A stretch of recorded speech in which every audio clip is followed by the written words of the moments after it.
The love, the love of Jesus, the love of God. Guys, Jesus, have you ever sat down and imagined the kind of love he had for us, to the point of dying for us? Then just imagine someone give his own life, precious life. In fact, he was a prince. In heaven, he was the only Son of God, the only unbegotten Son of God. He's a king with all those powers. He humbled himself. He entered into a human being and he came out and he suffered all the pain. He went through all humiliation, went through all trials, temptations, difficulties of life. In fact, he came and became the son of a carpenter. He went through a lot. The main aim was one thing, one and only one thing, to save you and me. To save you and me. In fact, at the cross he was remember someone mocked him that he saved people. He did miracles, big miracles here and there, but now he's not able to save himself.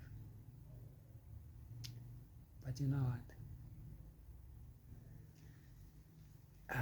It is said he could command 600 angels to come and fight for him, but he didn't do it. Why? It's because of you and me, the love he had for us. You know, when man of God, when Son of God, when man sinned, man called Adam, we are condemned to death, eternal death. But they sat in heaven and they saw and they said, they're not going to allow this, and just offered himself to come and save human beings. And the only way was to come and die for this person, so that death will be eliminated. In fact, the word here is will be substituted. That death was transferred from us to Jesus. And so even when you die physically, you will not die eternally. When you receive Jesus as your personal Savior, when you die, you don't die eternal death. The Bible says you sleep, and when you come the second time, you'll be raised from death and you'll have eternal life. So in other words, you don't die, your spirit will not die, it's only your body will die. So that kind of love, he died for us, hanged on the cross, embarrassed, wept. Some people even spat some. It was horrible. But he went through all those humiliation because of you and me. That love. I want you to remember today that he loves you. Even right now, even as you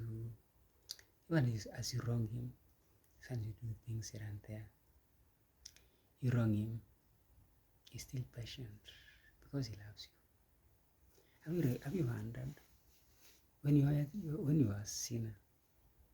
Sometimes I feel hope for Jesus, because he's just there. He's just seated like this, as he sees us going astray, sinning, doing things here and there, but he's waiting for us to come back, to come to our senses, and to come back. And it's like, oh my son, oh my daughter, do you know how much I love you? Do you know I died for you? Do you know I gave my life for yours? So let's come to Christ. Let's come to a realization that Jesus loves us. He's waiting for us. He's waiting for us patiently.